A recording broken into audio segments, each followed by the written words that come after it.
Welcome, everyone. It's my pleasure to welcome you in this webinar on animals at the core of crime convergence. I'm Dr. Sabine Brels, international animal lawyer and founding director of World Animal Justice, called WAJ in short. WAJ brings together an international network of animal lawyers and NGOs working together to advance animal law reforms and enforcement, as well as the global prohibition of animal crimes. Before we start, let me just mention a few practical points. This webinar will last about 1 hour, and you are warmly invited to stay until the end. I will start by a short introduction of the subject, followed by the two speakers' presentations, and we'll end by a short panel discussion and Q&A session with the audience. We're asking you to please keep your microphones off, knowing that this webinar is recorded. You'll be able to raise your hand and ask a direct question to the panelists or in the chat if you prefer at the end of this webinar during the Q&A session. Now I'm pleased to introduce this webinar context and objective. Today's discussion focuses on the concept of crime convergence, referring to the interconnections between different forms of organized crimes. It aims to highlight that animals often remain the invisible victims of criminal networks. From wildlife trafficking to livestock shipping, animal exploitation can intersect with broader transnational crimes, including those involved in weapon and drug trafficking, as we will see today. Despite the growing evidence of these links, animal crimes remain largely absent from the global crimes discussions. This conversation is particularly timely because we are just 1 month and a half before the 15th UN Crime Congress that will take place in Abu Dhabi at the end of April. World Animal Justice will participate in this process to advocate for greater recognition of animal crimes at the UN Crime Congress, including in discussions under the UN Convention Against Transnational Organized Crime, called UNTOC in short. This webinar addresses how animal exploitation fuels transnational organized crime networks and why animal crimes should be addressed within global crime prevention frameworks. The insights shared today will contribute to a WAJ report summarizing key recommendations for advancing the global recognition of animal crimes at this UN Crime Congress in April. It's now my great pleasure to introduce our first speaker today. Dr. Meganne Natali is a leading consultant in wildlife crime with a PhD in international law. She has made significant contribution in policy, advocacy, and legal reform relating to wildlife trafficking. 2 years ago, she was our World Animal Justice official delegate at the COP12 of UNTOC, and she will represent World Animal Justice at the upcoming 15th UN Crime Congress in Abu Dhabi. Dear Meganne, the floor is now yours for your presentation on wildlife trafficking at the crossroads of drug and weapons organized crime. Thank you, and good afternoon, everyone. Thank you to World Animal Justice for this amazing opportunity to speak. So today, I would like to discuss the relationship between wildlife trafficking and other forms of organized crime, and particularly its intersection with drug and weapons trafficking, and why this connection matters for crime prevention and criminal justice policy. Next slide, please. So wildlife trafficking is often presented as a secondary environmental issue. Serious, certainly, but somehow separate from the core concerns of criminal justice. It is commonly discussed through the language of endangered species, biodiversity loss, poaching, and conservation failure. And of course, all of this is true, but this is not the whole picture. What I'd like to argue today is that wildlife trafficking must also be understood as part of the broader organized crime landscape. It is not always linked to drugs or weapons in the same way, and it would be misleading to suggest that every wildlife trafficking case automatically belongs to a wider criminal nexus. The reality is obviously more complex than that.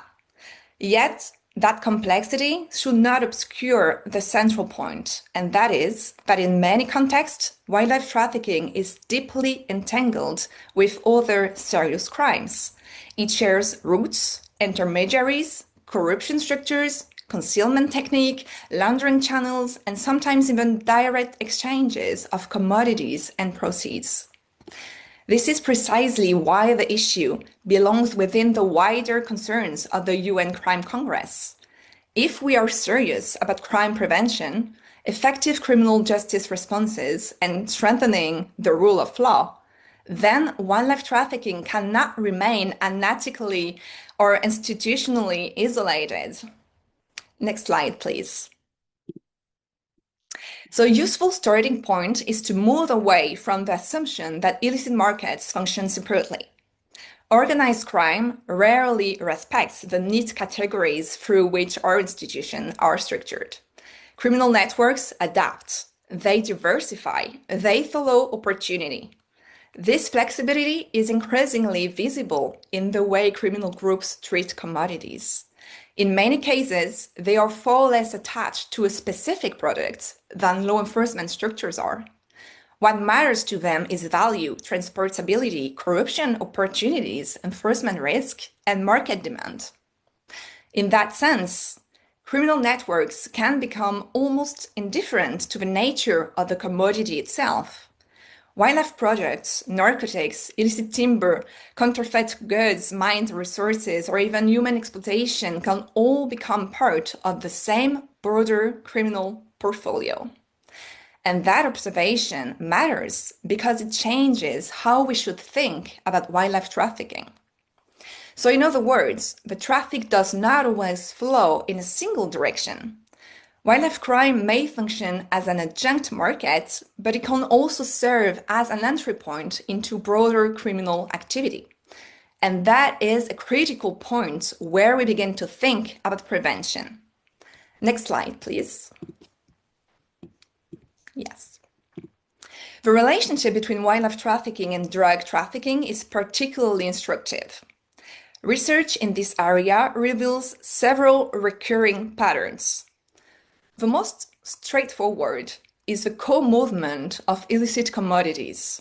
Wildlife products and drugs may be transported within the same shipment, whether for convenience, concealment, or profit maximization. Over the years, authorities have documented cases involving wildlife and cannabis transported together, reptiles used in cocaine smuggling schemes, parrots moved alongside methamphetamine, timber shipments concealing narcotics, and pangolin trafficking routes also serving the meth trade. So these examples do not mean that wildlife and drugs are always linked, but they illustrate an important point that when smuggling infrastructure already exists, adding another commodity can be a rational decision for criminal actors. Next slide, please. A second pattern involves diversified criminal portfolios.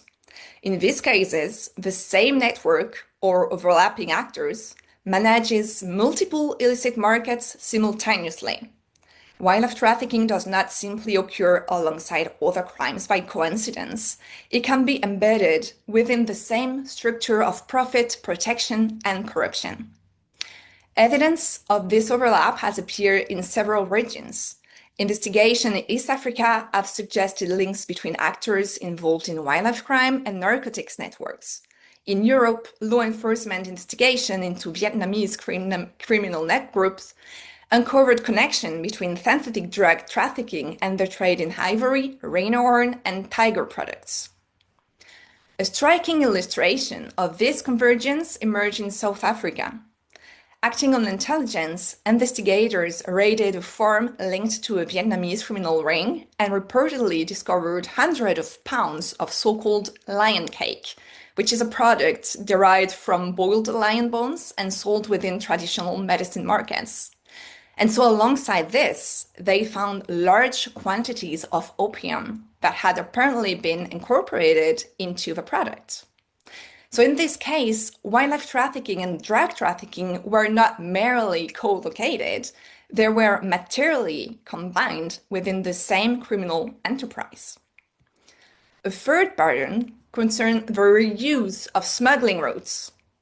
Trafficking corridors initially used for wildlife products may later be used for narcotics or other heavily penalized contraband once traffickers become confident that customs weaknesses, bribery channels, and transportation methods are reliable.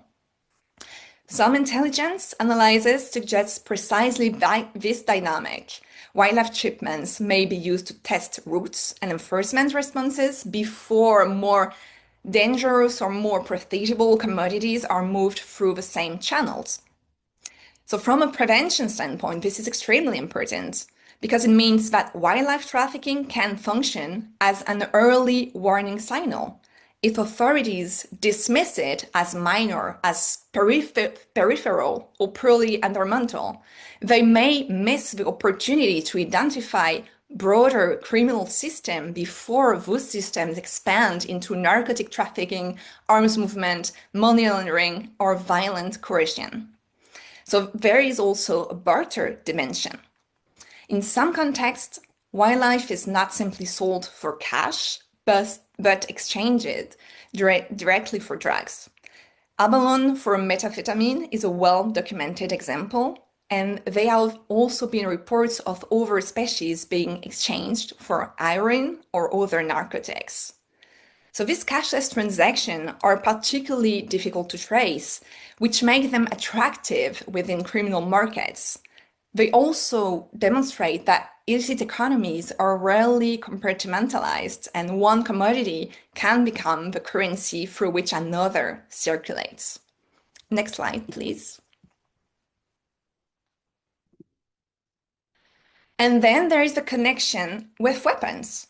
Here again, caution is important. It will be incorrect to claim that all wildlife trafficking finances armed groups or directly purchases weapons. But it will be equally misleading to ignore the evidence showing that in certain contexts, wildlife revenues have contributed to broader conflict and insecurity dynamics. Portable, high-value wildlife community can generate cash for violent actors, sustain criminal governance structures, or contribute to the acquisition of weapons. In other situations, the link operates in the opposite direction. Weapons enable poaching and extraction, and armed coercion becomes the means through which wildlife products are obtained. More broadly, once wildlife trafficking is understood as part of a diversified criminal economy, the weapons connection becomes easier to understand. Criminal networks involved in wildlife trafficking, drug, human exploitation, stolen vehicles, minerals, or even counterfeit goods rarely operate through neatly separated compartments. They draw upon the same pool of corruption, intimidation, logistics, and coercive capacity. The use of illegal firearms to poach animals, secure territories, protect stockpiles, or enforce criminal control over extraction zone is part of that broader picture. And so finally, other aspect that deserves greater attention is the exploitation of people within these convergent markets. Recent research shows that criminal actors sometimes rely on forced or coercive labor to extract illegal goods from the field, including rhino horn, sea cucumbers, medicinal plants, and so on. And so this obviously matters because it reminds us that wildlife trafficking is not only a crime against animals or ecosystems, it often sits within wider structures of exploitation that affects vulnerable communities as well. Next slide, please. So if we take these dynamics seriously, then the implications for criminal justice policy become impossible to ignore. The first implication is that the traditional model of addressing each type of crime in isolation is no longer sufficient. In many countries, wildlife officers, narcotics units, financial investigators, custom authorities, environmental regulators, and anti-corruption bodies are all working on related issues, yet often in parallel and with limited coordination. When that happens, the broader picture easily disappears. A rhino horn may be treated purely as a conservation issue when it is actually connected to a wider laundering network. A timber shipment may appear to be a forestry governance problem when it also functions as a concealment channel for narcotics. And a wildlife trader may look like a niche smuggler when in reality it belongs to a diversified enterprise moving multiple illicit commodities. The second implication is that wildlife trafficking should not be treated only as an enforcement problem after the fact, but as a matter of crime prevention. Prevention in this context means reducing the opportunity structures that make this market attractive to organized crime in the first place. If wildlife trafficking continues to operate as a convenient, low-risk space through which criminal groups test smuggling routes, diversify their revenues, launder money, or finance other activities, then enforcement alone will always remain one step behind. Weak sanctions, rare asset confiscations, opaque beneficial ownership structures, and limited intelligence sharing across agencies all contribute in different ways to maintaining the attractiveness of this market. The third implication concerns the financial dimension. In many of these cases, the wildlife community itself is only one part of the story. The other part is the money. How it is generated, how it moves, how it is disguised, how it is reinvested. Wildlife-linked companies, timber businesses, fisheries, exotic pet ventures, and other apparently legitimate enterprises can become vehicles for which criminal proceeds are absorbed or recycled. And this is where wildlife crime converges not only with drugs and weapons trafficking, but also with money laundering and corruption. And following the money, therefore, is not an optional supplement to wildlife enforcement. It is actually central to understanding how these networks function. More broadly, effective prevention requires a shift in perspective.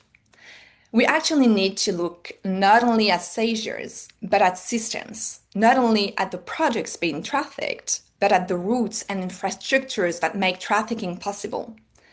The real question is actually not simply who transported ivory, pangolin scales, lion bones, or rhino horn.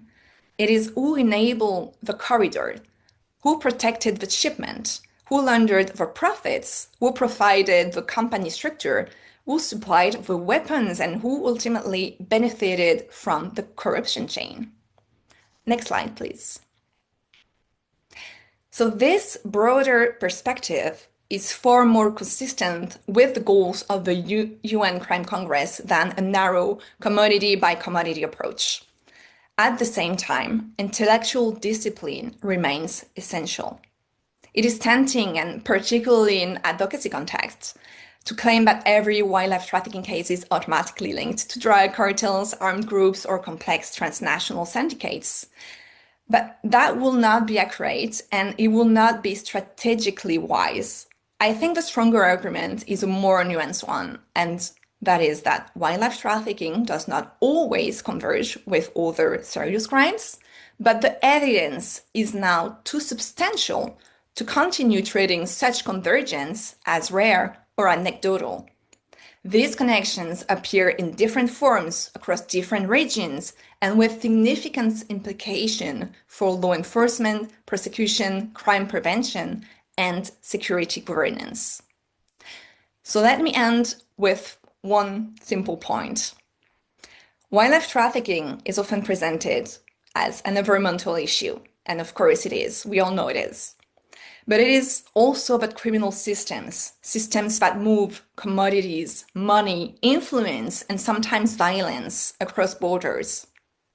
When wildlife trafficking is treated as a niche conservation problem, we risk overlooking the broader infrastructures that sustain it.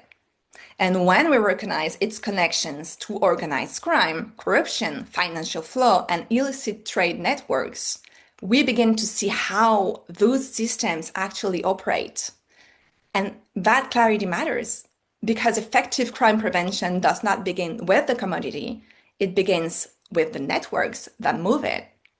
So if we truly want to disrupt organized crime, we must stop treating wildlife trafficking as a peripheral environmental offense and recognize it for what it often is and what it is, a getaway into the wider architecture of transnational crime.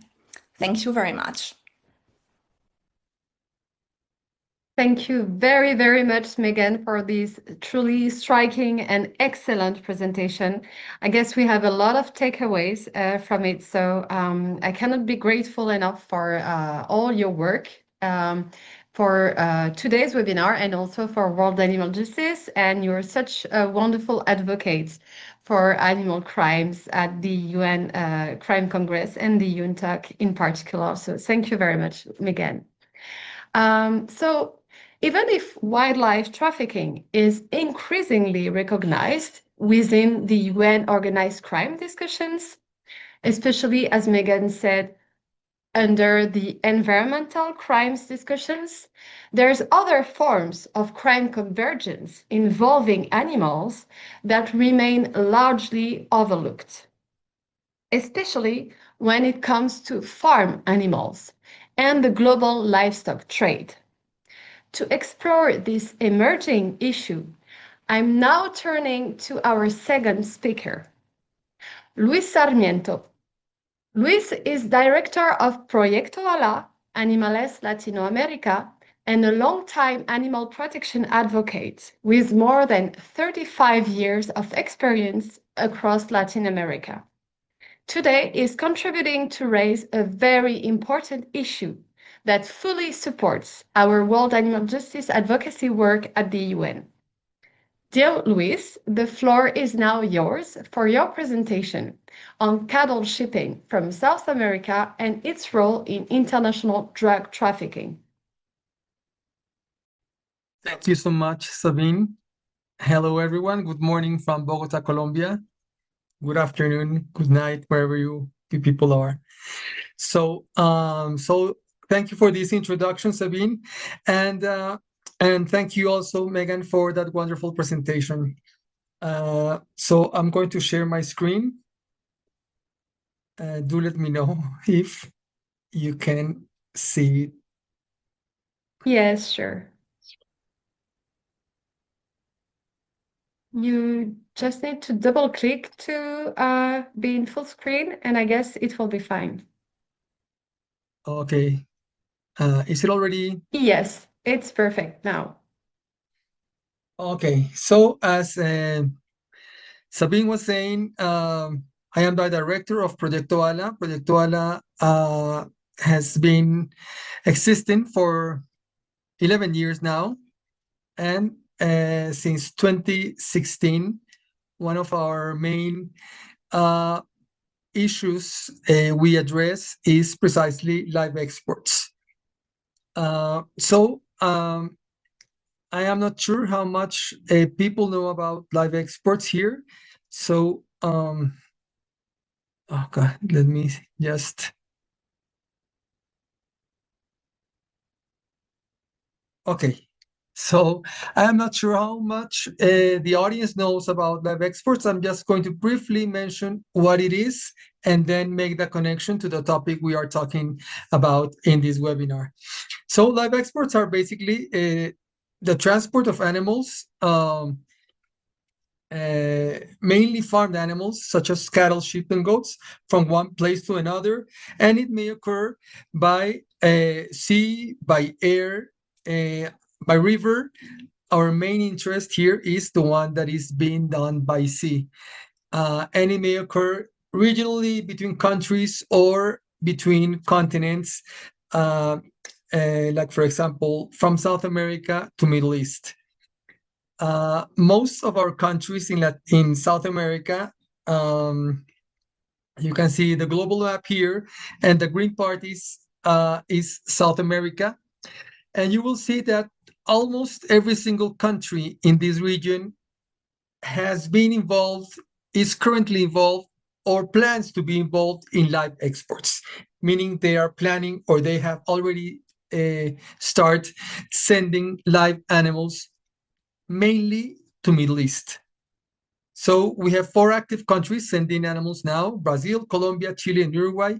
Chile sends dairy cows to China. Brazil, Colombia, and Uruguay send mostly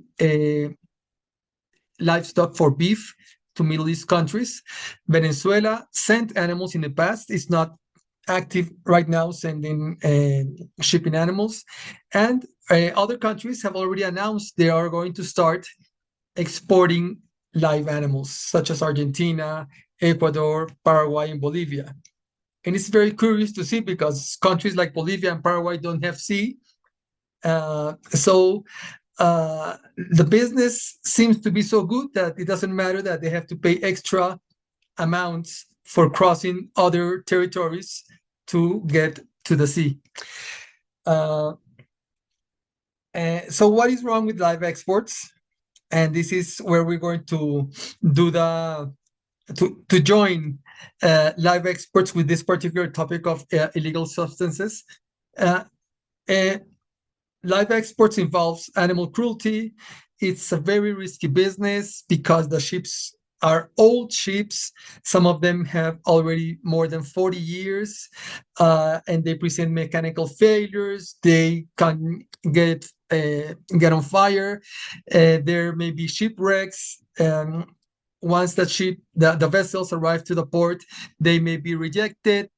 With the animals there, like suffering what's going to happen to them next. They may be diverted to other ports. The other ports may also reject them, and this may take even months for a final destination for the animals. And in the picture, you can see, and this is very recent, like some days ago, this happened in the port of San Sebastián in Brazil, where a livestock carrier caught fire. Other issues involve environment and pollution. The health is affected also by the precarious conditions of the vessels. It affects tourism. There may be contamination due to the ballast waters. And it is very important to note that many of these livestock carriers carry flags from countries with very few maritime regulations or not many strict regulations. So it makes it easy for the paperwork and everything for them to obtain the permits. One of these countries, which is very close to us, is Panama, but there are many countries that provide their flags to these vessels. And the topic we're interested here is illegal substances have been found in vessels. I mean, there are many more reasons why livestock exports are wrong, but we're going to just leave it there so we can start talking about why there is a link between live export and illegal substances. And here I want to mention, because listening to the previous speaker, she was saying that wildlife trade, of course, it is well documented. The opposite happens with this trade. It is very, very difficult to obtain documentation about what's happening with the live exports and the drug trafficking. And there is also a big difference because most of the wildlife trade, at least in this part of the world, is considered illegal, while the trade with cattle, with animals, is legal. So there is a mix here when the illegal trade of substances is mixed with the legal trade of live export. Sorry. So how is the how are the substances, the drugs transported in vessels? Until a while ago, and this happens in other vessels that are sailing the seas. The illegal merchandise was attached to the vessel's hull. This may be used by tying them or with huge magnets, many ways. But currently, the camouflage is done in the live export vessels, and there is a very obvious reason why this merchandise is hidden in the live exports vessels, hidden or sent. And the reasons are because there is a large number of live animals, including many sick and injured, that it's going to make very difficult for the investigators or the police to search among all this amount of animals. And when I'm talking about a large amount of animals, it may be 2,000, 10,000, 13,000. So it's a lot of animals being transported in these vessels. The strong stench prevents sniffing dogs from detecting drugs. And this is, I think, the main characteristic of why these vessels are utilized to send illegal substances. The odor is so strong that even dogs cannot detect the merchandise. And it is pretty known in various ports where the animals are being shipped to be sent to Middle East, or where the ships just stop to be provided by water or feed for the animals, that the stench is so big that it covers the city, the port. This also causes a lot of complaints from the people living there, because they already know from the stench that that vessels have arrived or are preparing to depart from the port. And also the inspectors must enter the vessel with special suits and breathing masks. This makes it very difficult to find any illegal substance among all these very difficult conditions. So if these are the conditions the inspectors find, just imagine how the animals feel about the conditions they are living along these 26 or 30 days of a voyage. So what is the origin of the cattle? I'm going to focus in two countries, Colombia and Brazil. In Colombia, the port is the Cartagena port in the Caribbean, and in Santos, and in Brazil, the ports are Santos and Belém. And these are the ports where the authorities are paying more attention to when vessels with cattle are departing to other destinations. It is important to note that in press articles, there is mention that the ports of Santos and Belém are controlled by gangs, by drug gangs. So even though this has been repeated several times in many articles, there is no real evidence of drug being found in vessels that have already departed to Middle East. Even though I will show you some examples, some evidence in a couple of minutes. So what is the destination of the drugs? The drugs are mainly destined to Europe, and the modus operandi is basically once the vessels are about to enter European seas, or once they are close to Europe, they throw the merchandise to the Atlantic Ocean with floating devices, with a GPS, so that it can be located by the dealers in fast boats to be delivered mainly to countries like Netherlands and Belgium. What is the destination of the vessels? The vessels usually depart from Colombia and Brazil to Middle East countries, but the ones that raise more suspicion and interest of the authorities, mainly Spanish authorities, are the port of Damietta in Egypt and the port of Beirut in Lebanon.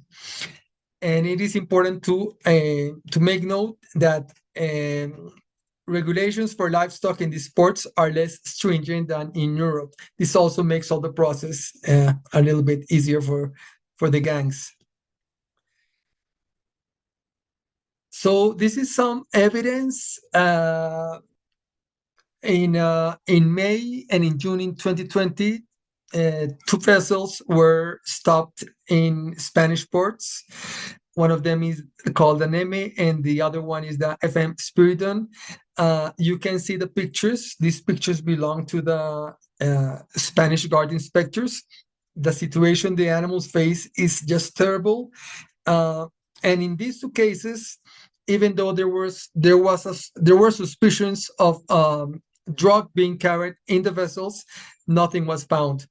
And the reports of the authorities said that nothing was found amongst all the dead bodies of the cows.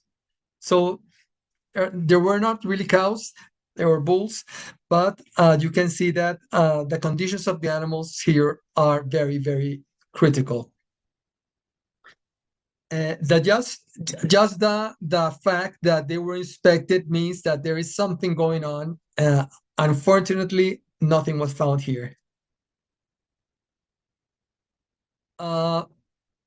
More recently, in January 2023, there was the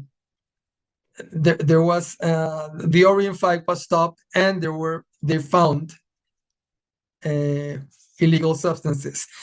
This is a very short video showing how the operation of the authorities was done. It's only some seconds. So as you can see, you can appreciate the conditions of the vessel, the conditions of the animals, and there they found the packs of cocaine packed. This was particularly a vessel that was originated from the port of Cartagena, Colombia, to Middle East. And here is all the packages that were found once they were taken off from the vessel in the port of Gran Canaria in Spain.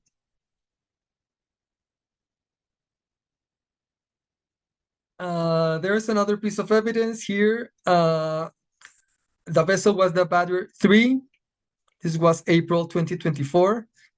And here, even though the authorities have suspicion that this vessel was carrying drugs, when they arrived, the crew have already thrown into the ocean 1,200 kilos of cocaine near the coast of Morocco. So the drug was not found inside, but they understood that it had been already thrown to the sea for the fast boats to recover them. This is a piece of evidence from Brazil. The vessel had not departed yet to Middle East. The name of the vessel was not mentioned, but this was in September 2024, and you can see in the picture the amount of drugs found in this vessel, that it was a livestock vessel that was going to depart from Barcarena in Brazil. Barcarena in Brazil is the biggest livestock port in Brazil and in Latin America, where livestock is sent to different markets. So to end here, of course, the question we all have is there a solution for this? So this is another issue, another end that we bring to the already amount of complex issues for the livestock for the live exports.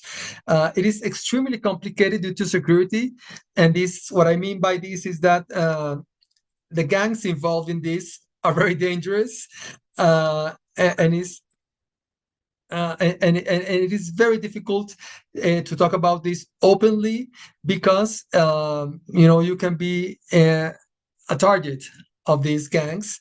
Livestock vessels is just one of the many types of vessels that transport drugs.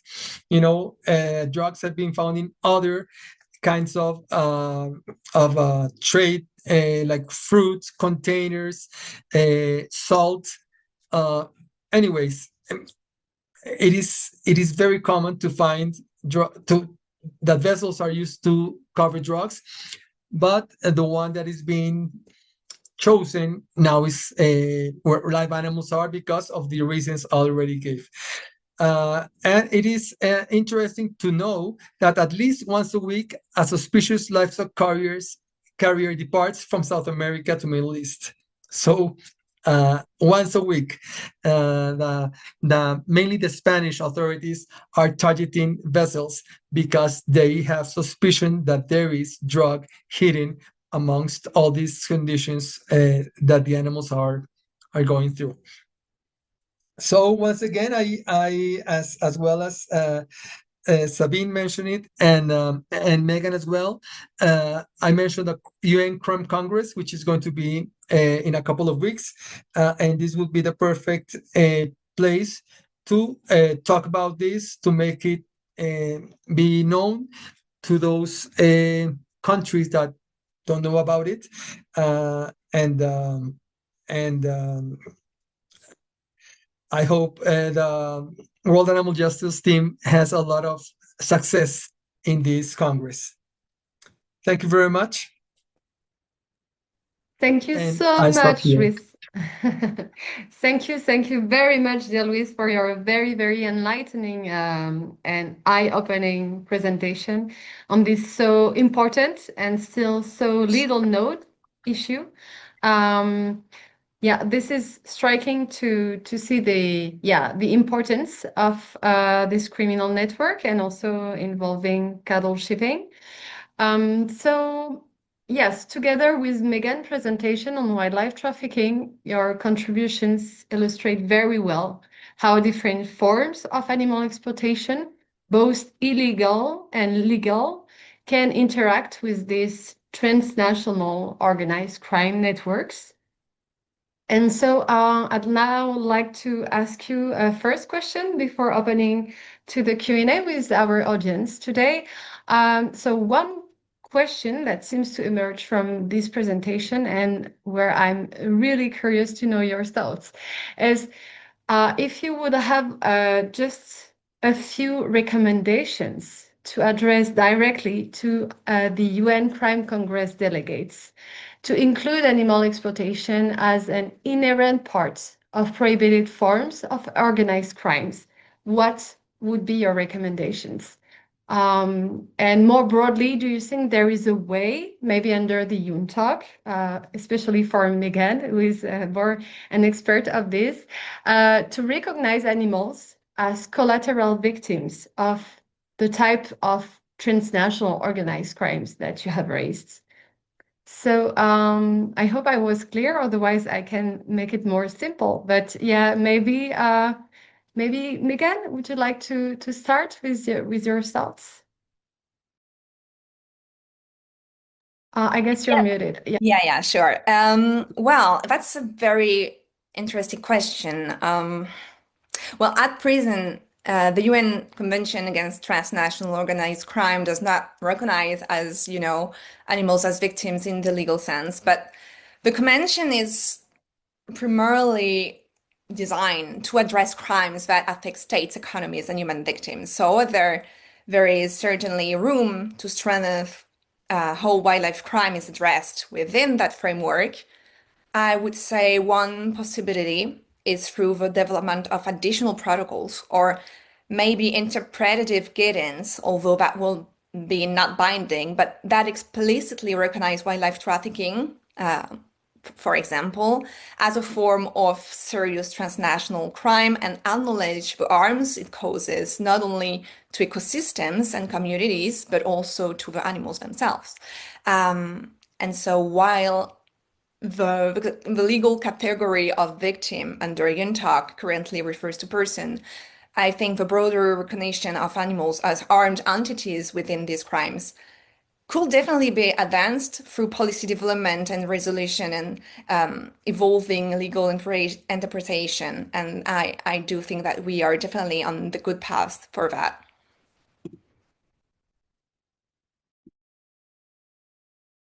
Thank you very much, Megan. Yeah, I fully agree with you. And Luis, do you have any thoughts, please? Well, thank you. The thing is, in live exports, either there is illegal traffic involved or not, the animals are not the collateral victims, they are the direct victims. So this is Yes. something that must be addressed, or we have been addressing, since many years now, because of the suffering the animals are having during this transport. And I mean, this is going to sound a little bit weird, but either there are illegal substances being transported or not, the animals are suffering the same, So the live export operations per se are have animals, cattle, sheep, goats as victims. But since it has been so difficult to stop this trade, I think this illegal substance issue brings another branch to all those reasons why this shouldn't exist, and maybe through this branch we can obtain maybe more effectiveness to stop the live export of cattle. Thank you so much, dear Luis. Yeah, fully agree with you that animals are the direct victims, and this can be an entry point to address the already prohibited forms of organized crime to start including animals, and in this crime convergence prevention discussions as well. So yeah, thank you so much for that. I'm now glad to open to the Q&A with the audience. So I see a question from Jogo. Jogo, would you like to ask directly your question? If yes, you can raise your hand, and I'm happy to give you the floor. Otherwise, I'm also happy to read your question. Okay, so the question asked is that Luis briefly mentioned the export transport of live animals and how it affects tourism. Does it affect it indirectly through, for example, the country's international image? Meaning, does the association between live animal exports and organized crime harm the country's image as a safe destination? And are we talking about environmental impacts and even changes in the landscape or their forms? Maybe we can start with this first question because there's other questions afterwards. Yeah. Thank you. Yeah, there are several aspects regarding tourism. One of them is when the vessels are already en route to their destination. Many of the vessels from South America go through the Mediterranean. And even though there is a specific legislation for places where the vessels may or may not throw parts of animals, those animals that have died are thrown into the sea. This causes, for example, this calls the attention of sharks, and there have been reports of sharks in touristic areas where they weren't known before. So this is one example.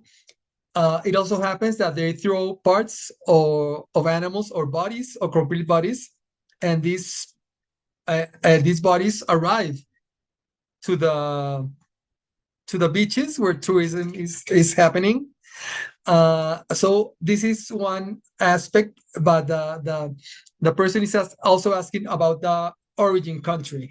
We have also tried to work on that, particularly in Uruguay, where it is a country where there is more cattle than people, and we have tried to work on the image of that country, take into account what happens to animals during all the voyage. This could be used, but it also takes a lot of work, because once the vessels depart, the governments, what they say is basically, it is not our responsibility. So our responsibility stops when the animals are on board and the vessel departs. So it's not as easy as it would seem. Thank you. Yes, thank you for these clarifications. And about your question, Diogo, I would also raise that, of course, these cattle shipments are heavily polluting, as we know, especially there's big issues with the sea and coast pollution from shipments in general, but also cattle, of course, with also all what is involved with so much numerous animals on board. Cruelty, of course, first, animal suffering, as we said, and that's our main concern at World Animal Justice and for the experts here today. But also, of course, there is a big issue with pollutions. And so we have a few minutes left for maybe one or two other questions. So please feel free to either raise your hand or ask your question in the chat.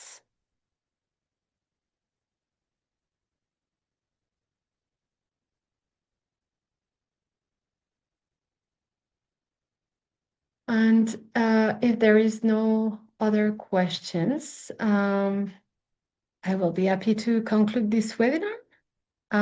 So yes, I guess that today webinar has highlighted an important reality, is that animal exploitation is not isolated, and it intersects with broader transnational organized crimes. Yet animals remain largely the invisible victims of global criminal networks. And now I want to say a warm thanks to our speakers today, Dr. Meganne Natali and Luis Sarmiento, for their key contributions, and also to you all for joining this event. So thank you very much again for your participation, and we look forward to continuing our work together for a global animal justice world.